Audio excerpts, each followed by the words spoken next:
Hey guys, welcome back to the channel. It's Brian with DD214 Transport. Please like, subscribe, and hit the little bell for notifications. Share these videos with some friends. Look, we're just coming off our first CDL run. We picked up the new trailer in Texas, and from there we took off. So, wanted to run the numbers with you, and I'm also going to do some comparison. Okay, so first off, to give you some things that's happened through this run. We had the pipeline interruption, I'm guessing, is the best way to say that. So fuel prices were significantly higher. I picked up the new trailer, significantly longer, and I can't always fit into my mom and pop fuel stops now. And it's our first CDL HotShot run. So let's break down the numbers real quick. On this run, I was out for 18 days. Out of these 18 days, I worked 15. I drove 8,041 miles. We grossed on our first HotShot run, grossed $22,400 even. I was pretty excited over that. I thought that was pretty good. But like I always say, it's not what you make, it's what you keep. So we go over here and we look at our expenses. Guys, fuel went up significantly. I know up in Indiana, I think I paid $3.80 a gallon and was happy to find it. But fuel prices went up. It cost $3,312.98 in fuel. Hotels were $14, $13, $17. Tolls, because of where I ran this time, I actually ran a lot through Indiana, Illinois, Ohio, Pennsylvania, New York. All that area through there is nothing but a toll road. So I guess you can avoid them. I don't normally, because the roads are in pretty good shape up there, and I take the hit on it. But the tolls were $380 this time. Repairs. I had $109.23 in repairs because two of those brand new tires on that trailer went flat. Two at the same time. Dispatching and factoring was $1,232. My ELD was $40. Insurance and truck for that amount of time, I broke it down for those days out, was a little over $1,000, $627.75 for one and $495.98 for the other. My trailer space was $95. My QuickBooks has now jumped to $40. My Google was $10, which leaves me a total expense on 18 days was $7,756.11. That drops my taxable income down to $14,643.89 in 18 days. $14,643.89. Now, it's not bad money for a couple weeks' work. So,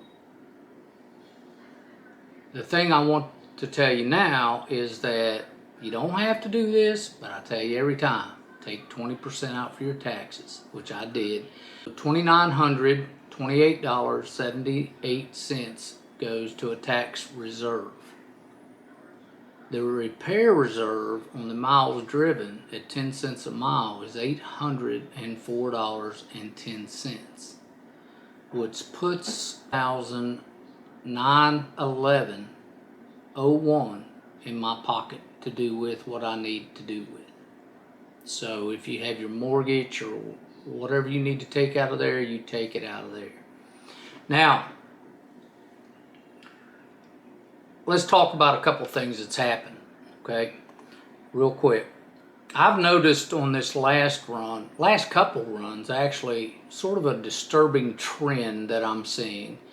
And that is that freight brokers / shippers are not putting everything on the rate confirmation. So when you agree to a price, it's not everything they want to put on the truck. The first example, I'll put a picture up, was some equipment that they disassembled, and all these parts were left laying on the bed of my trailer. Guys, that's not what they bought. They bought the 6 feet for that piece of equipment. They didn't buy all the extra room, and I'm not a shipping clerk, and I'm not going to do that. And I went to them, I said, you've got to package this stuff up for shipment. It can't just lay out there. And their comment was, you can just put it in the back of your truck. Well, no, I'm not. You didn't buy the back of my truck. You bought the 6 feet on the deck. That stuff needs to be packaged for shipping, and you need to put it on the 6 feet of the deck that you purchased. You can't give away the only thing you have to sell. I don't want to sound like a dick. I don't. But I have one thing to sell, and that is weight and space on that trailer. You're not getting it for free. You don't rent the back of my truck. No. So that was the first thing. The second thing was they loaded not this particular one, but the next shipper tried to load an additional stop on my trailer. Now, the Raycon had 4 stops. This was the 5th one. Well, unbeknownst to me, when I signed for it, that 5th one was in there. So you're going to have to be watching that. And as soon as I pulled out of there and started counting freight and had already left and done 1 or 2 stops, it came to my attention that I had an extra piece of freight and started looking for where this piece of freight was supposed to be. And the freight was actually, or the freight was on the trailer, but the Raycon and the bill of lading was tucked in and under some other paperwork. So we had to deal with that. So be careful of these things. You know, don't make my mistake where I just accept what they said and signed off on it and drove off. Okay, so the next thing I want to tell you is that I had my first damage claim. The large air conditioner you see here on the front somehow got a dent in that little hood on the back. I'm not sure how it happened. Nothing touched it. Nothing was strapped to it. The only thing we can figure out is maybe somebody climbed up on the trailer while I was at a hotel and dented it. It's a dent is what it is. It doesn't affect anything other than my pay. They are currently holding $3,000 on that shipment until they figure out how much damage was done. So that $3,000 is in limbo right now. So you have to realize that when you get out on the road and you accept a piece of freight to inspect it, make sure there's no damage. I did inspect it. There was no damage on it. I don't know how it happened. But I'm running some pictures here to show you that you can see here I wasn't chained to it. Nothing was close to it. Nothing ever touched it. It never moved from where it was sitting. So that means that somebody probably climbed up on the trailer. It was probably a kid, stepped on it and dented it. That's the only thing I can come up with. So those are the couple things you guys need to be aware of. Again, we did $22,400 gross in 18 days. We pocketed $10,911 after taxes and repair reserves, but we still have $3,000 in limbo right now. Okay, that'll be coming in the next week or two. Okay, now you're gonna do a little comparison here between the last CDL run. Okay, the last CDL run I was out 20 days. I grossed $14,350 on the last one. Okay, $14,350. I ran 7,828 miles on the last non-CDL run. My total expenses on the last CDL run was $5,702.40. After taxes and repair, I put $6,135 in my pocket. So there's a total difference of about $4,000 or $5,000. So far, guys, the CDL has taken the lead here. With the last run I was out, I was out 2 days more. I worked about the same, maybe a day and a half less. But